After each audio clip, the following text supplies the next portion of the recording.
नमस्कार प्रिय दर्शकों, हाजिर हूं मैं जन्म कुंडली अध्ययन करने के लिए। एक जन्म कुंडली लेकर आप सबके सम्मुख उपस्थित हुआ हूं। यह जन्म कुंडली है एक युवक की। आइए हम सभी मिलकर इस जन्म कुंडली का अध्ययन करेंगे। तो सबसे पहले आप इनकी जन्म तारीख नोट कर लीजिए। जन्म की तारीख है 10 दिसंबर 1991 और जन्म का समय है प्रातःकाल 8:14। जन्म स्थान राजस्थान का है, झालरा पाटन। आप इनकी जन्म कुंडली तब तक तैयार करिए। मैं आपको जन्मकाल के पंचांग के बारे में बता देता हूं। मंगलवार के दिन इन्होंने जन्म लिया, मार्गशीर्ष मास में शुक्ल पक्ष की चतुर्थी तिथि को। उत्तराषाढ़ा नक्षत्र के चतुर्थ चरण में मनुष्यगण मकर राशि, ये शनिदेव की साधारण राशि है, भूमि तत्वीय राशि है। लग्न इनका जो बनता है ये धनु लग्न के हैं और इनकी जो राशि बनती है वो मकर राशि है, यानी लग्न कुंडली और चंद्र कुंडली अलग अलग बन रही है। अब देखा जाए तो सबसे पहले हमें यह तय करना होगा कि हम किस कुंडली को ज्यादा प्रश्रय देंगे, किस कुंडली पर हम ज्यादा निर्भर होंगे, किस कुंडली का उपाय जातक को हम कराएंगे। अब देखा जाए तो शनिदेव खुद की राशि में बैठे हैं और देव गुरु बृहस्पति सूर्य की राशि में, सूर्य के साथ तात्कालिक मित्रता करते हुए भाग्य भाव में लग्नपति बन करके जाकर के बैठना। तो वहीं शनिदेव की अगर हम बात करें तो 9 कला के साथ वो इस जन्म कुंडली में बैठे हैं। क्लियर है? लग्नपति का जाकर के भाग्य भाव में बैठना अर्थात देव गुरु बृहस्पति पर ही हम निर्भर करेंगे और देव गुरु बृहस्पति को ही इस जन्म कुंडली का हम मुख्य ग्रह मानेंगे। अर्थात इस जातक के जीवन काल में घटने वाली घटनाओं का, इस जातक के जीवन काल में जो हम इनके ऊपर उपाय लागू करेंगे वो सब कहीं ना कहीं गुरु के आधार पर होगा। तो मुख्य ग्रह बने इस कुंडली के देव गुरु बृहस्पति, जो जाकर के भाग्य भाव में बैठे हैं। लग्नेश का भाग्य भावस्थ होना इसमें कहना ही नहीं, अत्यंत श्रेष्ठ। उसमें भी देव गुरु बृहस्पति अगर भाग्य भाव में जाकर के बैठे हों तो ये और ज्यादा श्रेष्ठ हो जाता है। इनकी कुंडली में विशेषता क्या है? धनेश का धन भाव में होना, लाभेश का लाभ भाव में होना, यह निसंदेह महाधनी योग बनेगा। कुछ माइनस पॉइंट भी है, जैसे सूर्य बुध मंगल, ये 3 ग्रह जाकर के कुंडली के 12वें भाव में बैठे हैं। हालांकि इनकी कुंडली में देखें तो कर्म भाव अत्यंत श्रेष्ठ शुभ कर्तरी योग में आ गया है, जो कि अत्यंत श्रेष्ठ स्थिति है। तो वहीं सूर्य मंगल और शनि ने मिलकर के लग्न को यहां पाप मध्यत्व में डाला है, जिसके चलते जीवन काल में कार्य क्षेत्र में थोड़ी बाधा उत्पन्न होगी, थोड़ी परेशानी आएगी। लेकिन चूंकि मैंने कहा कि हम जन्म कुंडली में देव गुरु बृहस्पति के ऊपर जाएंगे, जो कि पूर्वा फाल्गुनी नक्षत्र में शुक्र के नक्षत्र में बैठे हैं, निसंदेह भाग्य भाव में बैठे ये देव गुरु बृहस्पति कुंडली के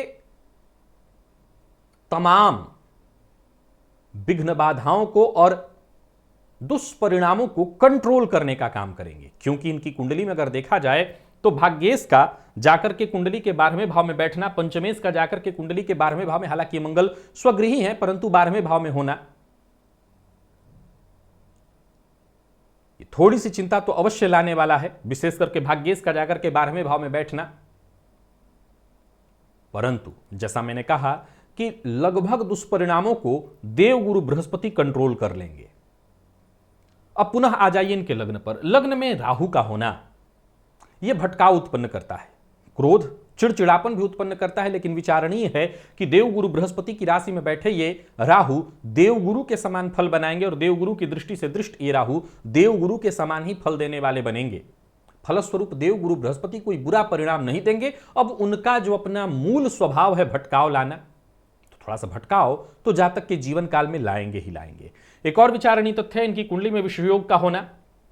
शनि चंद्रमा की युति और दोनों के दोनों एक ही नक्षत्र में, सूर्य के नक्षत्र में, उत्तराषाढ़ा नक्षत्र में बैठे हैं, तो यह प्रबलतम विषयोग बना हुआ है, जो जातक के जीवन काल में मानसिक अशांति का प्रबल कारण बनेगा। अब हम इनकी जन्म कुंडली के बारे में, अच्छाइयां तो हैं ही, जैसे कर्म भाव का शुभ कर्तरी योग में होना अत्यंत श्रेष्ठ है, लग्नेश का भाग्यस्थ होना अत्यंत श्रेष्ठ है, महाधनी योग का होना अत्यंत श्रेष्ठ है,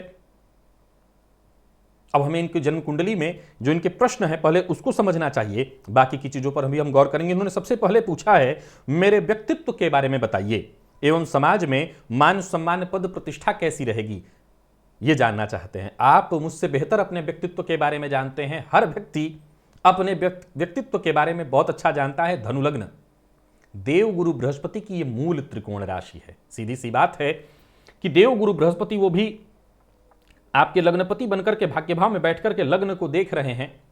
देवगुरु की दृष्टि कहीं से भी लग्न पर पड़ जाए तो ऐसे जातक के अंदर एक अभूतपूर्व क्षमता आ जाती है। किसी भी चीज को वो देखे, किसी भी चीज को, मैं फिर दोहरा रहा हूं, हालांकि ऐसा व्यक्ति अंगूठा टेक नहीं हो सकता, पर कहीं गलती से अगर ऐसा व्यक्ति अंगूठा टेक हो, यानी कि उसको पढ़ाया ना गया हो, तब भी उसका आंतरिक ज्ञान इतना मजबूत होगा कि किसी भी चीज को देखकर उससे ऐसा लगेगा जैसे ये तो मुझे आता है।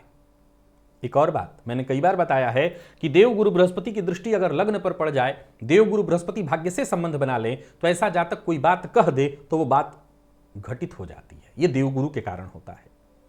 अब धनु लग्न, जाहिर सी बात है देवगुरु की राशि है। आपने पूछा समाज में मान सम्मान पद प्रतिष्ठा, वो रहनी है क्योंकि ये गुरु का लग्न है और इस लग्न के लोगों से प्रायः सभी लोग प्रभावित रहते हैं, तो समाज में मान सम्मान तो स्वाभाविक है, वो होगा ही होगा। बेहतर होते हैं इस लग्न के लोग, बस कमी तो एक ही होती है, वो है वाणी की कड़वाहट। सत्य बोलते हैं, ये अच्छी बात है कि सत्य बोलते हैं, परंतु कई बार इतना कड़वा सत्य बोल बैठते हैं जिसके चलते इनके शत्रु खड़े हो जाते हैं। हालांकि ये शत्रुओं का भी उतना ही उसी तरह से उदारता से सम्मान करते हैं। देखा जाए तो धनु लग्न के लोग बेहद दार्शनिक प्रवृत्ति के होते हैं। किसी विषय पर लंबी लंबी बातें बोलनी हो, बड़ी बड़ी बातें बोलनी हो, तो इनको बहुत अच्छा आता है। निसंदेह कर्मठ होते हैं, जुझारू होते हैं और अपने लक्ष्य के प्रति पूरी तरह से लगन के साथ लगने वाले होते हैं। इसी के चलते जीवन काल में इनको सफलता भी मिल जाती है। तो इसमें कहीं कोई संशय नहीं कि जन्म कुंडली में 4 लग्नों को अत्यंत श्रेष्ठ कहा गया है, जिसमें मिथुन लग्न है, तुला लग्न है, धनु लग्न है और कुंभ लग्न है। आप धनु लग्न के, एक श्रेष्ठतम लग्न के, और आपने पूछा मेरा आपका व्यक्तित्व। निसंदेह एक ऐसा व्यक्तित्व जहां 100 बातों की एक बात कि आपके शत्रु भी जरूरत पड़ने पर किसी और से परामर्श लेने की जगह आपसे परामर्श लेना उचित समझेंगे। यह है इस लग्न की विशेषता। बाकी तो विशेषताएं मैंने कई बार बताई है। खैर, समाज में पद प्रतिष्ठा मान सम्मान, सूर्य आपकी कुंडली के 12वें भाव में है। हालांकि ये सूर्य किसी पापक ग्रह से दृष्ट नहीं है, जिसके चलते मैं समझता हूं कि बहुत ज्यादा तो नहीं, पर फिर भी आपको अपनी बाईं आंख का विशेष रूप से ख्याल रखना होगा, क्योंकि सूर्य और मंगल दोनों के दोनों यहीं पर बैठे हैं। ये बाईं आंख में परेशानी अवश्य लाएंगे, देर सवेर इस आंख को खराब करेंगे। लेकिन सूर्य का 12वें भाव में होने भर मात्र से सूर्य को द्वादश भाव का दोष नहीं होगा। यहां मैं आपको बता दूं कि मान सम्मान पद प्रतिष्ठा निसंदेह रहने वाली है। और वैसे भी इस लग्न के लोगों के जीवन काल में पद प्रतिष्ठा मान सम्मान होती ही होती है। 2 चीजें ऐसी हैं जो आपके पद प्रतिष्ठा मान सम्मान को धूमिल कर सकती है, जिसे बदलिए। पहला, राहु का लग्न में होने के कारण, याद रखिएगा मैंने अभी भी कहा है कि गुरु के समान प्रभाव दे रहे हैं, लेकिन इसके बावजूद हर ग्रह का अपना एक प्रभाव होता है, वो समाप्त नहीं हो जाएगा। तो राहु का यहां होने के कारण और शनि का द्वितीय भाव वाणी भाव में होने के कारण कई बार आप राजनीतिक बातें बोल बैठेंगे, अर्थात जब जैसा तब तैसा। तो सामने वाला कई बार आपकी विश्वसनीयता पर उंगली उठाएगा, लेकिन कोई बात नहीं, परिस्थितियों के हिसाब से अपने आप को ढालने वाले ही सफल होते हैं। तो 4 लोग अगर आपके ऊपर उंगली उठाएंगे तो 40 लोग आपके पक्ष में होंगे। हां, वाणी की कड़वाहट कई बार समाज में पद प्रतिष्ठा में कमी लाने की स्थिति उत्पन्न करेगी, परंतु बाद में वही आपकी सत्यता आपकी छवि को फिर ठीक भी कर देगी। अतः समाज में पद प्रतिष्ठा मान सम्मान भी रहने वाला है। मुझे कौन सा व्यापार करना चाहिए एवं आगे व्यापार में आय कैसी रहेगी? देखिए, इस लग्न के लोगों को वैसे तो केवल और केवल नौकरी करना मुझे लगता है श्रेष्ठ होगा, लेकिन अगर आप व्यापार करना चाहते हैं तो इस लग्न के लोगों को सर्वाधिक श्रेष्ठतम व्यापार एक ही मेरी समझ में आता है, और वो है ज्ञान देना। क्योंकि गुरु का लग्न है, पांडित्य कर्म, शिक्षा देना, प्रवचन देना, लोगों को पढ़ाना, शिक्षित करना। तो अब जाहिर सी बात है कि जरूरी नहीं सब कोई शिक्षा दे, तो ऐसे लोग हर वो क्षेत्र जहां पर बताना हो, लोगों को समझाना हो, वो सीए भी बन सकते हैं, वो वकील भी बन सकते हैं, वो टीचर भी बन सकते हैं, वो कथावाचक भी बन सकते हैं, वो ज्योतिषी भी बन सकते हैं। यानी हर वो क्षेत्र जहां बात की कमाई खानी हो, वाणी की कमाई खानी हो, बोलकर ही अपना काम चलाना हो, ऐसे हर क्षेत्र में आप सफल रहेंगे। और अभी अभी मैंने बताया महाधनी योग है लाभेश लाभ भाव में, और धनेश का जाकर के कुंडली के धन भाव में होना निसंदेह महाधनी योग है। सो धन की स्थिति आपके जीवन काल में अच्छी होगी। और इसके पीछे एक और भी कारण है, देवगुरु बृहस्पति का जाकर के भाग्य भाव में बैठना, नवम पति चतुर्थ पति का नवम में बैठना। मैंने बताया था कि अगर ऐसा षडाष्टक योग बनता है तो ये षडाष्टक योग कोई दुर्योग नहीं है, ये राजयोग ही है। देवगुरु बृहस्पति यहां षडाष्टक योग में नहीं कहे जाएंगे, ये राजयोग की स्थिति है। भूमि भवन वाहन के सभी तरह के सुखों को ये देने वाले होंगे। शनिदेव की तीसरी दृष्टि घर के सुख में कमी लाता है, ऐसा जातक घर में कम रह पाए, लेकिन भूमि भवन वाहन परिपूर्ण मात्रा में होता है। जाहिर सी बात है, परिपूर्ण मात्रा में तभी होगा जब धन आपके पास पर्याप्त हो, तो वो आपकी कुंडली में बहुत अच्छा है। फिर आगे आपने ठीक वही प्रश्न पूछा जो अभी मैंने बताया, मेरे पास धन कैसा होगा एवं भूमि भवन वाहन का सुख। अभी मैं बता के हटा हूं, आपके दूसरे प्रश्न पर ही उसका मैंने जवाब दे दिया था, अत्यंत श्रेष्ठ है। पत्नी एवं संतान का सुख कैसा रहेगा, संतान कैसी होगी, संतान के बारे में कुछ विवरण दीजिए। संतान पति अपने ही घर में बैठे हैं, अतः इनके द्वादश में होने का कोई दोष नहीं है। संतति कई बार ऐसे जातक से दूर रहेगी, लेकिन देवगुरु बृहस्पति की दृष्टि संतान भाव पर, शुक्र की दृष्टि संतान भाव पर होने से संतति अत्यंत श्रेष्ठ होने वाली है। राहु की दृष्टि होने के कारण संतान को लेकर के चिंता होगी आपको, लेकिन चिंता की कोई आवश्यकता नहीं। ऐसे जातक की संतति दूर परंतु अत्यंत सफल होने वाली है, तो संतान को लेकर के कोई चिंता नहीं। आपने आगे पूछा है पत्नी, तो दाम्पत्य भाव का मालिक जाकर के आपकी कुंडली के 12वें भाव में बैठा है, और दाम्पत्य भाव में केतु का होना किसी शुभ ग्रह या पाप ग्रह के रूप में किसी की दृष्टि नहीं, मंगल की दृष्टि है। कुंडली मिलाकर के विवाह अगर ऐसे जातक का हो रहा है तो बहुत हद तक दाम्पत्य जीवन ठीक ठाक ही चलेगा, लेकिन हाँ, दाम्पत्य जीवन में थोड़ी परेशानी, मतभेद की संभावना तो रहनी ही रहनी है। मैं पुनः दोहरा रहा हूं कि दाम्पत्य जीवन में मतभेद होगा ही होगा। यह वैसे ही होता है जैसे एक गुरु और एक शिष्य का आपसी संबंध कैसा होता है। अगर आपसे मैं पूछूं कि गुरु और शिष्य का संबंध कैसा होता है, अत्यंत श्रेष्ठ होता है। लेकिन कई बार जब तक शिष्य गुरु को समझ नहीं लेता तब तक दोनों के बीच हालांकि एक दीवार तो दोनों के बीच हमेशा ही रहती है। गुरु और शिष्य के बीच देखें तो एक दीवार हमेशा रह जाती है, और जब तक शिष्य गुरु को समझ नहीं लेता, गुरु शिष्य को नहीं समझ लेता कि यही वो शिष्य है जो मेरा नाम रोशन करने वाला है, जब तक शिष्य ये नहीं समझ लेता कि यही वो गुरु हैं जो मेरी जिंदगी को श्रेष्ठ करने वाले हैं, तब तक दोनों के बीच की जो दीवार है वो बहुत मोटी होती है। धीरे धीरे धीरे धीरे वो पतली हो जाती है और दोनों एक दूसरे से जुड़ जाते हैं, दोनों एक दूसरे के पूरक बन जाते हैं।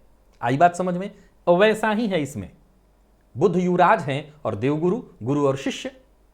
तो शुरुआती दौर में थोड़ी परेशानी रहेगी, विवाह के 2-3 साल तक थोड़ा ज्यादा ही परेशानी हो जाती है। मतभेद, दोनों का अपना अपना ज्ञान होता है, ना ये झुकने को तैयार होता है ना ये, तो इसके चलते मतभेद, लेकिन धीरे धीरे ठीक हो जाता है। हालांकि कुंडली मिलाकर के विवाह किया जाए तब, क्योंकि सप्तमपति द्वादश में बैठे हैं, मांगलिक हैं आप जन्म लग्न से, सो कुंडली मिलाकर के विवाह अगर आप करें तब जाकर के ऐसी कोई दिक्कत नहीं होने वाली है। लेकिन कुंडली मिलाकर के विवाह नहीं किया तो वैवाहिक जीवन में फिर परेशानी हो जाएगी। ये षडाष्टक योग बनेगा, और इस अवस्था में दाम्पत्य जीवन में परेशानी ही नहीं, मतभेद, राहु केतु का यह संबंध फिर तब दाम्पत्य जीवन को तोड़ने की स्थिति उत्पन्न करेगा। लेकिन यह बात तब होगी जब बिना कुंडली मिलाए विवाह किया जाए।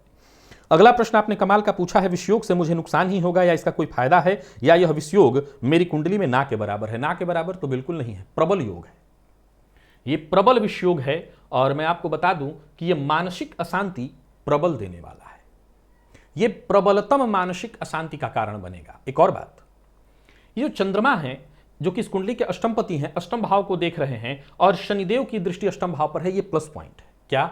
ये आयु वृद्धि कराने वाला है। यो यो भाव स्वामी दृष्टो युतो वा, अपने भाव को देख रहा ग्रह, अपने भाव तस्य भावस्य वृद्धि ही, सो आयु वृद्धि कराने वाला। हालांकि ऐसे जातकों के जीवन काल में कफ जन्य रोग, सर्दी, साइनस प्रॉब्लम इत्यादि कफ जन्य रोगों की शिकायत, और शनिदेव की दृष्टि से यहां आयु वृद्धि क्या करते हैं, ये विच्छेद करा देते हैं। तो अष्टम भाव मृत्यु का, मृत्यु से विच्छेद ही आयु है, तो आयु वृद्धि के दृष्टिकोण से ये बहुत बढ़िया है। परंतु ये शनिदेव शुक्र को देखेंगे, गौर करिएगा, ये लग्न धनु है, अर्थात अतः शनिदेव की दृष्टि लाभ भाव पर होने से आय में कई बार बाधा होगी। अब यहां कई बार बहुत सूत्र को ध्यान से समझना होगा। अगर आप ज्योतिष के विद्यार्थी हैं, ज्योतिष को समझ रहे हैं, मेरे जैसे विद्यार्थी हैं, तो समझिए इस चीज को। यहां इनकी कुंडली में महाधनी योग है, दोनों के दोनों ग्रह लाभेश और धनेश अपने अपने घर में मजबूती से बैठे हैं, लेकिन यहां शनिदेव की दृष्टि विच्छेदात्मक स्थिति उत्पन्न करेगी, धन के आने में बार बार बाधा होगा, परंतु दोनों भावों के स्वामी अपने अपने घर में बैठे, अतः इसलिए मैंने शुरुआती दौर में कहा महाधनी योग है। यह शनिदेव बाधा उत्पन्न जरूर करेंगे, परंतु महाधनी योग मान्य होगा। एक और भी चीज विचारणीय है, क्योंकि सूर्य 12वें भाव में बैठे हैं, व्यय भाव में, व्ययपति के साथ बैठे हैं, तो व्ययपति के साथ सूर्य का व्यय भाव में होना जातक दिखावे के ऊपर, अपने अहंकार को पोषित करने के ऊपर बड़ा खर्च करेगा। अपने अहंकार की जहां उसकी पुष्टि होती है, जहां समाज में जय हो ऐसा होने पर अरे वाह, इन साहब ने तो बड़ा गजब का किया, तो ऐसी बातों पर 2 की जगह 4 खर्च करने में जातक पीछे नहीं हटेगा। तो यह गलती जातक से होगी, तो वो एक बड़ा कारण बनेगा कि यहां शनिदेव आय में विच्छेद की स्थिति उत्पन्न करेंगे। जब आप अपने धन को सही जगह इस्तेमाल करते हैं तो वो धन आगमन का नया रास्ता बनाता है, यानी बीज बोया तो फसल आपने काटा। लेकिन अहंकार को पोषित करना यह बीज बोना नहीं है। यहां सूर्य का 12वें भाव में होना, कई बार लीगल मैटर, कोर्ट कचहरी से संबंधित परेशानी, कई बार दूसरे के झगड़े में चौधराहट करना, ऐसी जगहों में फंस करके जातक अपना अमूल्य धन खर्च करेगा, नुकसान करेगा। और जब ऐसे जगह पर आप धन अपना बर्बाद करेंगे, व्यर्थ का बर्बाद करेंगे, तो धनागमन का कोई रास्ता तो बना नहीं।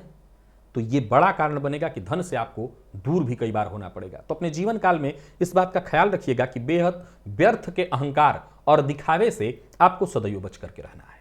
अब अगला पॉइंट आपने जो पूछा है, द्वादश भाव में बैठे ग्रह के फायदे और नुकसान बताइए एवं रत्न का सुझाव भी दीजिए। देखिए, 12वें भाव में आपकी कुंडली में बैठे द्वादशेष लग्नपति चूंकि अत्यंत बली हैं, तो यहां पर यह विपरीत योग है। यह विपरीत योग बहुत श्रेष्ठ भी है। मंगल का 12वें भाव में होना, संतान को लेकर के, मैंने जैसा कहा, संतान को लेकर के बस इतनी ही चिंता है कि संतति आपसे दूर होगी। और राहु की भी दृष्टि है, परंतु संतति असफल नहीं होगी, वो गुरु की दृष्टि करा रही है। तो यहां एक बात सदैव ध्यान रखिए कि 12वें भाव में बैठे ग्रह कोई नुकसान नहीं करेंगे। अभी इसी सवाल का जवाब दिया कि आप अपने धन का दिखावे पर, कोर्ट कचहरी पर, गलत चीजों पर, व्यर्थ का व्यय मत करिए। देखिए, आपके जीवन काल में धन व्यय का एक अलग ही उद्देश्य है, वो है धर्म। आपकी कुंडली में धर्म पर अगर व्यय किया जाए, क्योंकि धर्मपति व्यय भाव में बैठे हैं, तो मैंने कई बार इसका जिक्र किया है और बताया है कि इस भाव के स्वामी कहां बैठे हैं, उस चीज को देखिए। ये व्यय भाव में बैठे हैं।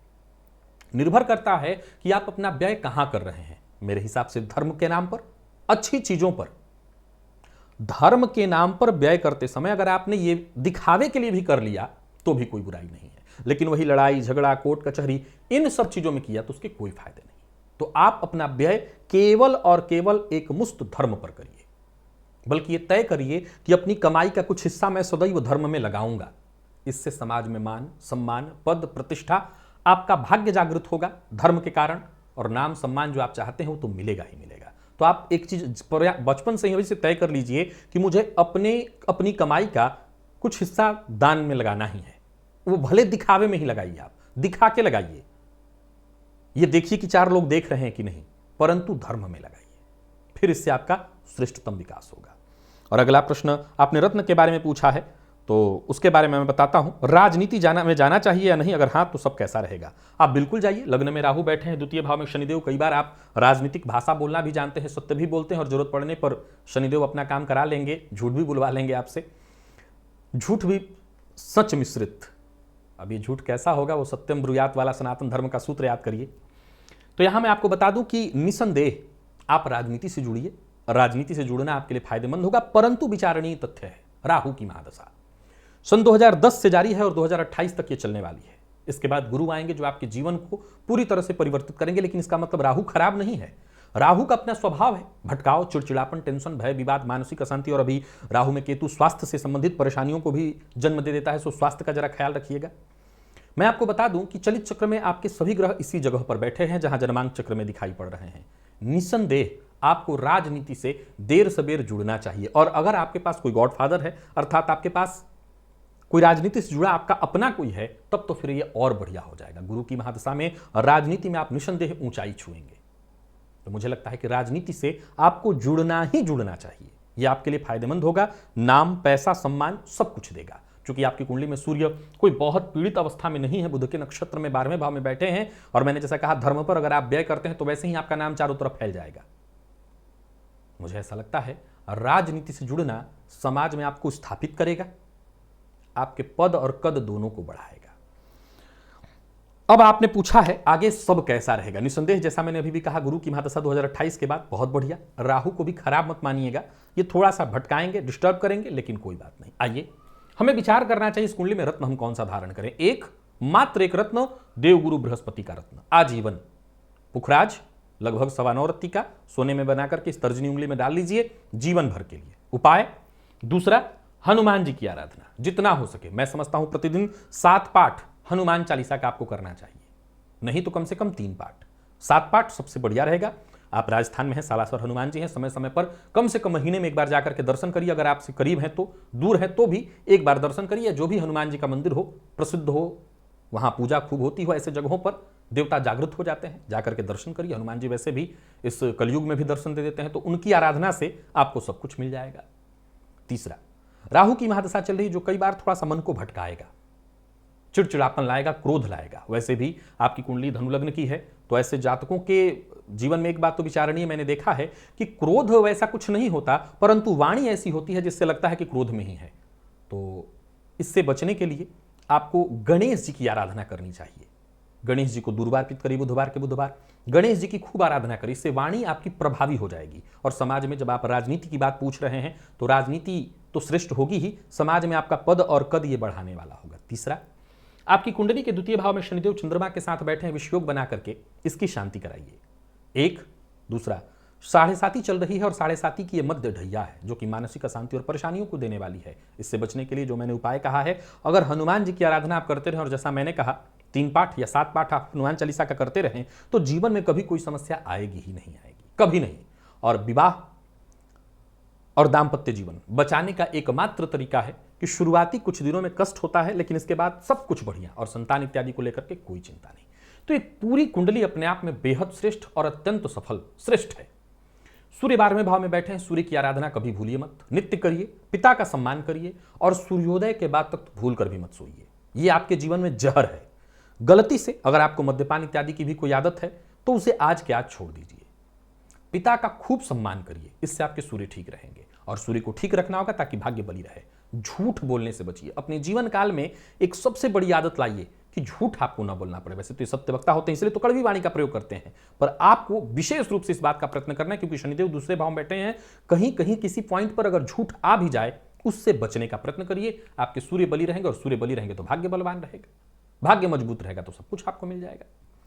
तो मुझे लगता है कि इतने ही उपायों का आपको पालन करना है। रत्न एक ही मैंने बताया, दूसरा कोई रत्न आवश्यक ही नहीं, कुछ भी नहीं, बस इतना ही कर लीजिए।